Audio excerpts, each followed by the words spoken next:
안녕하세요. 공인중개사 시험을 과목별로 정리하는 시간, 시니어를 위한 공인중개사 마스터입니다. 민법을 공부할 때는요, 처음엔 정말 까다롭고 어렵게만 느껴지겠지만요, 사실 꾸준한 노력을 통해서 충분히 고득점을 하실 수 있는 과목입니다. 일단 가장 기초인 용어 정리를 먼저 하는 게 중요하겠고요. 또 개념과 이론을 반복적으로 학습을 해야 합니다. 무엇보다 가장 중요한 건요, 복습을 열심히 하는 거겠죠. 하루 30분씩 기본서를 들여다보는 습관 들이시는 게 좋겠고요. 저희 프로그램과 함께 하시면 좋겠습니다. 자, 그럼 김영석 교수님의 강의 청해 듣도록 하죠. 박수로 맞아주세요.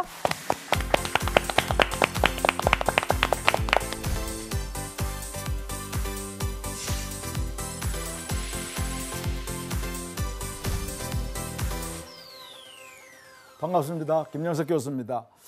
이번 시간은 계약이 성립한 이후에 그 계약이 어떠한 내용의 효력을 갖는가를 보려고 합니다. 이때 역시 효력이란 것은 계약 일반적인 내용의 효력이다. 그래서 계약 일반의 효력입니다. 모든 계약이라면 이러이러한 일반적 효력을 갖는다 이런 뜻인데 우리 민법에서는 세 가지 내용을 규율하고 있습니다.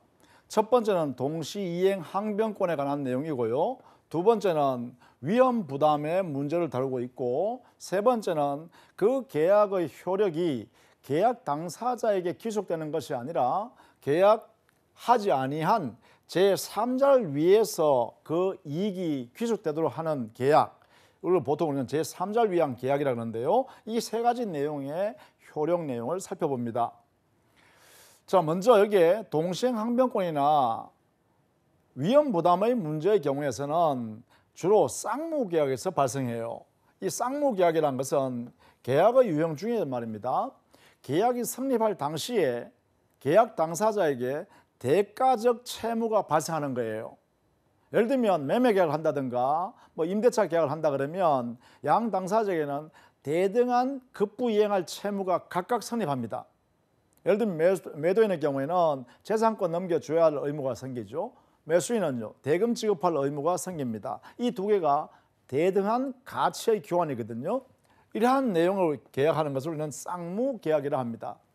이러한 쌍무계약이 발생했을 때 그 이행관계에서 보면 동시에 이행해야 한다는 면에서 동시이행항변권이 발생하고 어느 일방의 채무가 채무자의 잘못 없이 만약에 이행할 수 없는 상태가 발생했다라고 할 때 그때 상대방의 채무는 존속하는가 소멸하는가의 문제로서 그 손실의 위험을 누가 부담할 거냐, 이걸 우리는 보통 위험 부담의 문제라고 해서 다루게 됩니다.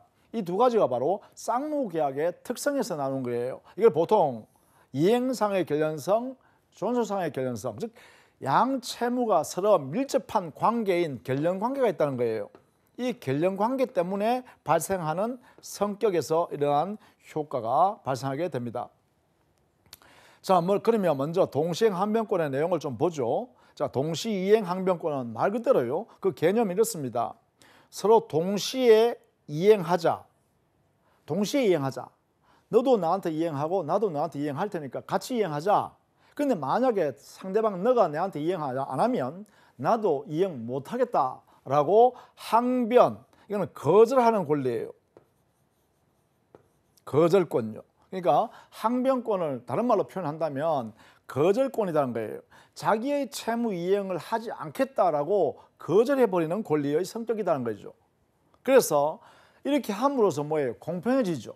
그래서 보통 동시행항변권이라는 것은 이 이행상 서로 간에 동시에 이행하는 것이 가장 공평한데 어느 일방이 이행하지 않고 이행을 청구해왔다면 그 채무자는 나는 이행 못하겠다 라고 거절해버려서 동시에 이행하도록 촉구하는 것이죠. 이게 바로 우리는 동시행항변권이라 한다라는 것이에요.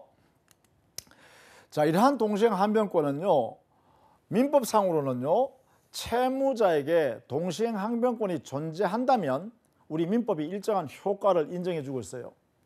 그걸 우리는 보통 민법상의 효과 이렇게 해요. 이건 보통 존재하기만 하면 당연히 발생하기 때문에 채무자한테 보통 효과를, 민법상 효과를 존재효, 당연효 이렇게 표현해요. 동시행항변권이 존재하면 당연히 일정한 효력이 발생한다. 그 효력이 뭐냐?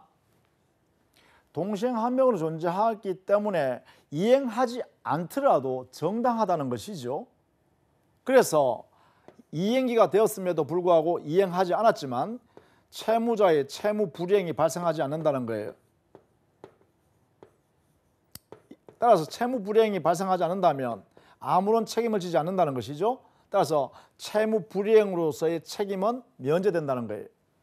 이러한 내용이 바로 동시행 항변권을 가지고 있기 때문에 당연히 발생한다는 거죠. 이렇게요. 따라서 기본적으로요, 민법상의 동시행 항변권이 어떠한 효력을 발생하냐 이렇게 물으면 존재하기만 하면 채무 불이행 책임을 면제받을 수 있다 이렇게 할 수 있어요. 그래서 보통 동시행 항변권의 본질적 내용은 자기 채무 이행기를 뒤로 밀어버릴 수 있는 거절권이다. 그래서 연기적 항변권이라 그래요. 이것이 인정되니까 채무 불이행이 안 생긴다는 거예요. 채무를 이행하지 않아도 책임을 지지 않는다는 것이죠. 그래서 우리 민법상에는 채무 불이행으로서 이행 지체에 빠지지 않는다 이렇게 되겠죠. 보통 채무 불이행을 하게 되면 손해배상 책임을 집니다. 이 손해배상 책임, 이 손해배상 책임이 발생하지 않는다는 뜻이죠. 이렇게요. 이것이 바로 동시행 항변권의 가장 큰 효과이다. 그러면 만약에 채무자가 채권자로부터 소송을 당했어요. 피고가 됐어요.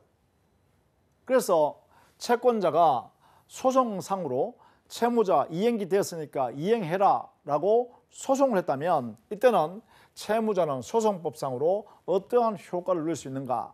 여기서는 반드시 채무자가 행사해야만 일정한 효과가 발생합니다. 소송법상으로는 이렇게요. 행사하면 어떤 효과가 발생하냐? 일단 법원에서 심판하려고 그러면 행사를 해야만 심판해 줍니다. 법관이요. 따라서 심판이 가능하다. 따라서 행사하지 않으면 법원이 심판하지 않는다. 동시행 항변권이 있는지 없는지 판단해 주지 않는다 이 말이죠. 그러면 결국은 그 동시행 항변권을 판단하지 않으면 채무자인 피고는 그 소송에서 패소하겠죠.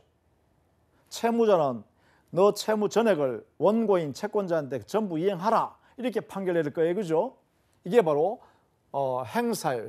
행사하면 그렇지 않다는 거예요. 법원이 심판하기 때문에 동시행 항변권이 채무자한테 존재하는구나 이렇게 판단한다는 거예요. 자, 판단해서 심판 인정되면 동시행 항변권이 인정되면 그때는 판결의 모습이 달라집니다. 행사하지 않았을 때는 피고 채무자는 전액을 채권자 원고에게 변제하라 이렇게 판결한다 했어요. 이것은 피고가 전부 패소했고 원고가 전부 승소한 거예요. 그런데 만약에 채무자가 동시행 항변권을 행사해서 법원이 심판해 보니까 동시행 항변권이 인정되더라라고 하면 이때는요 판결의 모습이 달라집니다. 이때는 피고는 그 채무 내용대로 이행함과 동시에 원고도 채무자에게 그 너의 의무를 이행하라 이렇게 판결 내려요. 이것이 뭐냐면 서로 동시에 주고받는 내용으로 판결한다는 것으로서 이걸 우리는 상환, 이행 판결 이렇게 표현합니다. 이행 관계를 주고받아라, 상환해라, 주고받아라 라고 판결한다는 거예요. 피고도 급부이행하고 그다음에 채권자인 원고도 그 상대방 피고한테 너 이행할 거 이행해라 이렇게 판결한다는 거예요. 그래서 상환 이행 판결은 보통 원고 일부 승소, 일부 패소 판결이에요. 일부 승소니까 그 일부분에 대해서는 패소가 되겠죠. 이렇게 될 것입니다. 패소 판결 이렇게요. 일부 승소, 일부 패소 판결되면 소송 비용도 원고와 피고가 나누어서 분담하게 되죠. 자기 채무에 대해서는 자기 부분에 대해서는 자기가 비용 부담하게 되겠죠. 그러나 만약 이걸 행사하지 않았다면 그때는요 원고 전부 승소가 되니까 피고가 뭐예요? 그 소송 비용을 전부 부담해야 되죠. 그런 불이익이 생긴다는 것이죠. 따라서 행사했을 때 이러한 효과가 발생한다는 것이죠.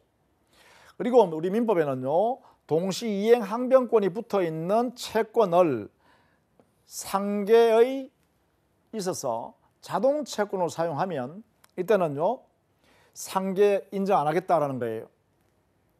자, 이 자동채권이라는 것은 어떤 거냐면 상계권을 행사하는, 상계한다라고 상계의 의사표시하는 사람, 이 의사표시를 한 사람의 채권, 이 사람의 채권요.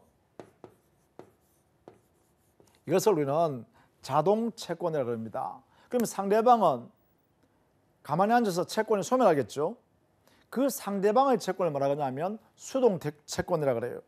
야, 너가 내한테 100만 원 줄 게 있고 내가 너한테 100만 원 줄 게 있는데 이 내가 너한테 받을 채권 100만 원 받을 때가 됐고 나도 너한테 100만 원 넘겨줘야 될 그런 변제기가 도래했으니까 그냥 둘이 받지 말고 서로 상계하자. 이렇게 하면 제가 가지고 있는 채권이 자동채권, 상대방이 가지고 있는 채권이 수동채권이에요.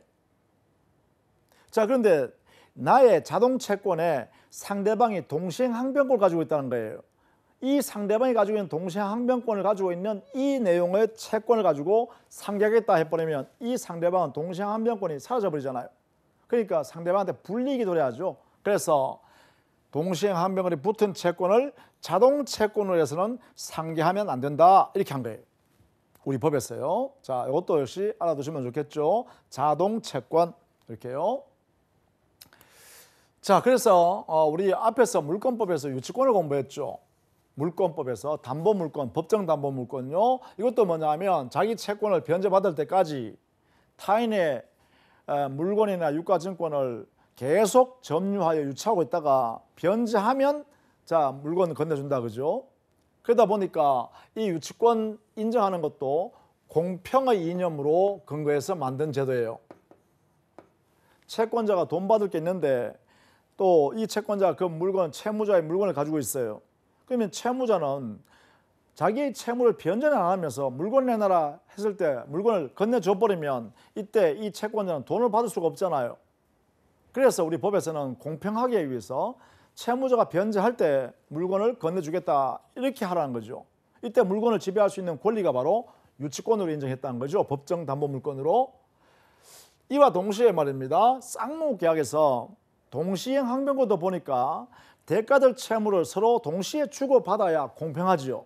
그런 면에서 보면 공평의 이념에 근거해서 만들었다는 면에서는 이 물권인 유치권과 쌍무계약상 발생한 채권적 기능인 동시행항변권은 같은 이념이에요. 이게 민법상으로 보면 성격이 전혀 다르다는 거예요. 그 차이점을 여기에 정리해 두었습니다. 보시면 유치권은 법률 규정에서 인정되는 법정담보물권으로서요 물권이죠. 물권이니까 채권보다 힘이 세잖아요. 그래서 동시행항변권보다는 힘이 세다고 해야겠죠.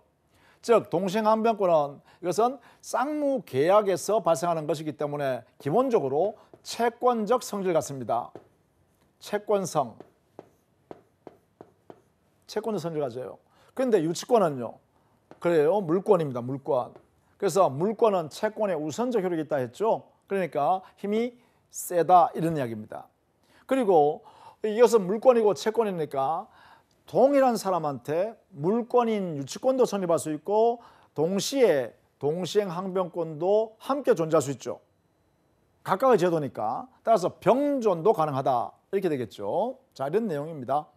나머지는 한번 여러분이 참고해서 한번 봐두시면 좋겠습니다. 자, 두 번째요. 쌍무계약의 특성 중에 위험부담의 문제가 발생한다. 자, 그러면 위험부담이 도대체 뭐냐라는 것인데 쌍무계약의 일방 채무가 채무자의 잘못 없이 요 그라는 것은 채무자입니다. 채무자의 잘못이 없다. 책임 없는 사유. 채무자의 잘못 없이 이행할 수 없는 불가능한 사유가 발생했어요. 이렇게요. 이때 그 상대방 채무는 어떻게 되냐라는 거예요. 이 상대방 채무가 존속하느냐 소멸하느냐에 따라서 손실의 위험이 발생합니다. 누가 손실 보지? 손실 누가 부담해야 될까라는 문제가 생기는 것을 우리는 위험 부담의 문제라 그래요. 예컨대 갑이라는 사람은 건물을 을에게 10억에 이렇게 매매하기로 약속했습니다. 이렇게. 그러면 갑은 소유권 넘겨줄 채무를 부담하고 있고 을은 대금 10억 원을 지급할 채무를 부담하게 되죠. 자, 그런데 매매 계약을 한 이후에 하늘에서 말이죠. 벼락이 떨어져서 이 건물이 전부 불이 타버렸습니다. 그렇다면 갑은 자기의 건물을 넘겨줄 채무를 부담하고 있었는데 이 채무가 하늘에서 없애버렸죠. 그러면 이행할 수가 없습니다. 이행불능, 책임 없는 사유로. 그렇다면 갑은요, 자기의 능력으로 할 수 없는 상황이 발생됐기 때문에 자기의 채무는 면제받겠죠. 면제. 이 채무 없어졌습니다. 그런데 문제는 상대방 을에게는 매매계약에서 대금 10억을 지급할 채무가 그대로 잔존하잖아요. 이 채무를 지급해야 될 것이냐 지급하지 않아도 될 것이냐라는 문제가 발생하는데, 만약에 을이 이 10억 원을 지급할 필요가 없다라고 해버리면, 이게 없다고 해버리면 갑은요 10억짜리 건물이 사라졌음에도 한 푼도 자기한테 들어오는 게 없으니까 손실이 갑한테 발생하죠. 근데 만약에 이 을의 10억 지급할 채무를 이행해야 한다라고 해서 존속한다라고 해버리면 그대로, 그렇다면 갑은요 자기 목적물은 소유권은 넘겨줄 필요 없고 대금 10억을 받을 수 있게 되어버리니까 갑은 손실이 안 생기는데 을에게 손실이 생기죠. 그러니까 결국은 이러한 상황이 발생했을 때, 이 상황이 뭐냐면 쌍무계약에서 채무자에게 책임 없는 사유로 이행할 수 없는 불능이라는 사유가 발생했을 때 상대방의 이 채무는 존속할 것이냐 소멸할 것이냐에 따라서 손실의 위험을 갑이 부담할 거냐 을이 부담할 거냐라는 문제가 발생하게 되고, 이것을 우리는 민법에서는 뭐라 그러냐면 위험 부담의 문제라고 한다 이 말입니다. 이렇게요. 자, 여기에 우리 민법은 원칙적으로 채무자가 손실을 위험을 부담해라 이렇게 선언했다는 거죠. 이걸 우리는 채무자가 위험을 부담한다, 이것을 원칙으로 했어요. 이걸 원칙으로. 그래서 우리는 보통 이것을 채무자 위험 부담 원칙 이렇게 표현합니다. 즉 이행 불능이 된 채무를 부담하고 있는 채무자가 손실의 위험을 부담해야 한다. 그럼 이 사례에서 본다면 이 건물이 벼락으로 인하여 화재가 돼서 다 타버렸어요. 그러면 채무를 면제받고 그 다음에 상대방 이 10억 원 대금 지급할 채무도 함께 소멸한다 이렇게 해버리면 결국은 갑은 건물 10억짜리 가치가 소멸했기 때문에 이 10억만큼의 손실이 갑한테 발생하죠. 그래서 갑이 당의 목적물에 인도해 줘야 할 채무를 스스로 부담하는 사람인데 채무자에게 책임 없는 사유로 이행 불능이 되니까 결국은 갑이 손실 보더라 이 말이죠. 이걸 뭐라 한다? 채무자 위험 부담한다 이렇게 한 거죠. 그래서 보통 우리는 매매계약에서는 채무자가 일반적으로 매도인이 채무자가 됩니다. 그래서 매매계약을 한 이후에 매도인도 잘못 없고 매수인도 잘못 없는 상태에서 그 매매 목적 물건이 불능이 되었다, 없어져 버렸단 말이죠. 이렇게 돼버리면 이때는 매도인인 채무자가 상대방한테 대금을 받을 수 없기 때문에 그 물건이 없어진 만큼 손실은 고스란히 부담해야 한다 이렇게 된다는 거죠. 그래서 매도인이 손실을 부담합니다. 그 내용을 보면 이 불능이라는 사유가 발생하는 근거가 보니까 채무자도 잘못 없지만 상대방 이 사람은 채권자 되겠죠. 왜냐하면 갑이라는 사람이 채무자 했으니까 채무자. 그렇다면 그 상대방은 채권자가 되겠죠. 왜? 물건을 받을 수 있는 채권자였으니까. 그러면 채무자도 잘못이 없고 채권자도 잘못이 없을 때 양 당사자가 모두 잘못이 없다. 이걸 우리는 쌍방이 책임 없는 사유라고 합니다. 쌍방에게 모두 책임 없는 사유가 발생했다. 이럴 때는 우리 민법은 채무자가 위험을 부담한다 이렇게 한다는 것이죠. 자, 이것을 우리는 채무자 위험 부담주의라 그래요. 자, 그 내용을 여기다 정리했습니다. 쌍무계약에서 쌍방 모두에게 책임 없는 사유로 이후에 계약하고 난 이후에 불가능한 사유가 발생했어요. 그러니까 계약을 체결한 후에 발생한 불가능이 발생했다면 이때는 채무자는 자기의 채무를 면제받음과 동시에 상대방한테도 이행을 청구할 수 없어요. 청구할 수가 없습니다. 그러니까 고스란히 채무자는 그 목적물이 사라진 만큼 손실이 자기한테 귀속되죠. 이것이 바로 채무자 위험 부담이라고 한다는 것입니다. 이렇게 정리해 두시면 되겠죠. 이때 보통 우리는 여기에 위험이란 것은 대가의 위험이다 이렇게 표현합니다. 대가의 위험. 자, 건물이 없어지니까 상대방한테 돈을 받을 수 있냐 없냐, 대금을 받을 수 있냐 없냐 이런 문제잖아요. 그래서 대가의 위험 이렇게 표현해요. 이렇게 표현. 자, 이때 우리 민법에서요, 만약에 매매 계약을 하면서 매수인이 계약금조로 계약금을 줬단 말이에요, 매도인한테. 그런 이후에 이런 상황이 발생했어요. 그렇다면 매도인은 매수인한테로부터 대금을 받을 수 없잖아요. 그러면 그 받아놓은 계약금은 어떻게 하죠? 이런 문제가 생깁니다. 이때 계약금은 가지고 있는 그 자체가 부당한 이득이 되겠죠. 매도인 입장에서는 그죠. 그래서 매도인은 매수인으로부터 받았던 계약금은 돌려줘야겠죠. 부당 이득이니까. 그래서 그런 내용을 우리는 민법에서 뒷정리로 하고 있습니다. 이렇게요. 채무자는 자기 채무를 면하는 대신에 상대방 채권자에게 반대급을 청구할 수 없죠. 따라서 만약에 채무자가 이미 상대방으로부터, 채권자인 상대방으로부터 반대로 뭔가 받은 게 있으면, 예컨대 계약금을 받았다든가 중도금을 받았다든가 이렇게 했다면 그것은 부당한 이득이라는 거죠. 따라서 이것은 부당이득이니까 반환해 줘야 한다 이렇게 되겠죠. 그죠? 이렇게 함으로써 이해관계를 조절한다라는 것이에요. 자, 이 채무자 위험 부담주의, 이거 꼭 내용을 좀 이렇게 정리를 해 두실 필요가 있다라는 것입니다. 자, 그다음에 제3자를 위한 계약입니다. 그 계약의 내용으로서 이익이 발생하는 것을 계약 당사자가 가져가는 것이 아니라 제3자에게 귀속하기로 약정을 계약 당사자 한 경우에 이때 이 계약 이름을 제3자를 위해서 계약했다라고 하는 것이에요. 자, 보시면 계약으로부터 발생하는 급부 청구권을 계약 당사자가 아닌 제3자에게 취득할 수 있도록 약속하는 내용이 들어있어요. 그러한 계약을 우리는 제3자를 위한 계약이라 합니다. 우리 민법에는 539조에 있습니다. 자, 이때요, 부탁하는 사람 있죠. 부탁하는 사람은 요약자라고 그러고요. 부탁을 받아들이는 사람을 낙약자라 그러고요. 그 계약으로부터 계약 당사자가 아님에도 불구하고 이익을 받는 사람이 있어요. 그 이익을 받는 사람을 우리는 수익자 또는 제3자라고 해요. 이 수익자가 바로 제3자죠. 계약 당사자가 아니니까요. 이익만 가져가는 사람이에요. 그래서 이런 예를 들면 여기 보시면 이 관계를 이제 설명한 것인데, 갑이 을과 만약에 매매 계약을 하는데, 자, 갑의 토지를 을하고요 매매 계약하면서 을이 10억에 사기로 했습니다. 이렇게.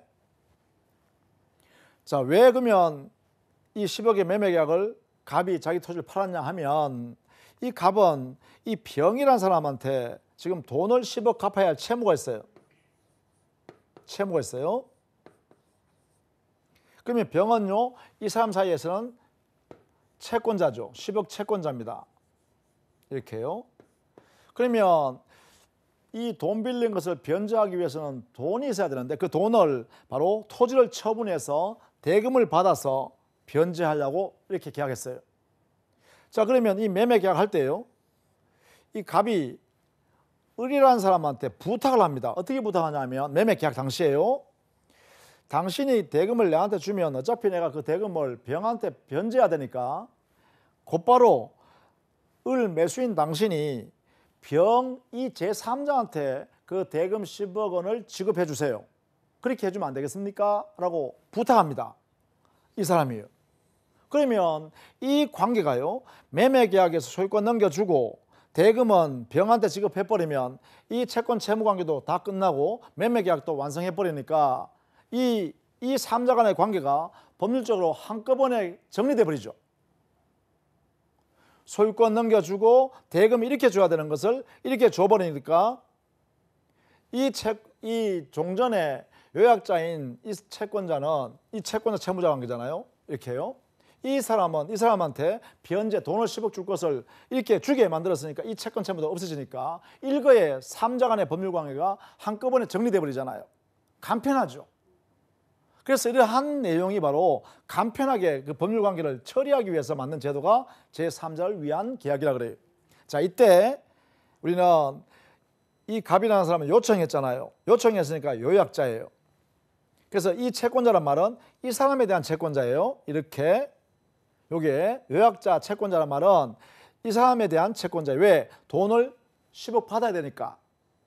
돈을 10억 대금을 받아야 되니까 채권자예요. 그 돈을 받아서 채무자로서 여기는 이 대가관계라는 부분에서 여기에 돈 10억 갚아야 되는 채무자예요. 그래서 요 채권자는 의미는 매매계약에서 이 매수인 의뢰로부터 대금을 받을 수 있는 채권자라는 뜻입니다. 자, 이럴 때 여기에 이 두 사람 사이에는 바로 요청에 의해서 을은요 받아들였죠. 나약자라고요. 이때 병은요 가만히 앉아서 이익을 보잖아요. 그래서 수익자라고 한다라는 것이에요. 이때 이 두 사람 사이 관계를 보상을 받는 관계다라 해서 보상관계라 하고 이 보상관계는 바로 매매계약이죠. 이런 관계가 이루어진다라는 것이에요. 이게 바로 제3자를 위한 계약입니다. 자, 이렇게 하면 계약상의 효과인 이행청구를 취득한 제3자는 계약 당사자인 요약자, 나약자가 아니죠. 그죠? 따라서 그래서 제3자라고 하는 거예요. 자, 이러한 것은 결국은 그 제3자를 위한 계약 안에서 제3자에게 이익을 주기로 하는 특별한 약정을 하는 것을 말하죠. 그것을 우리는 보통 제3자 약관 이렇게 표현합니다. 그런 내용이 계약 속에 들었을 때 제3자를 위한 계약이라고 하게 됩니다. 이렇게 해요. 자, 다음 시간에는요. 계약 해제와 해지라는 제도를 정리하도록 하겠습니다. 수고 많으셨습니다.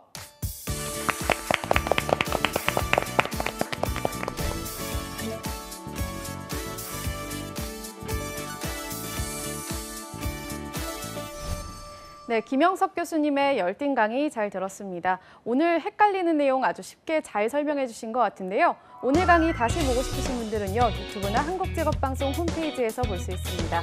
저희는 다음 이 시간에 더 알찬 소식으로 찾아올게요. 고맙습니다.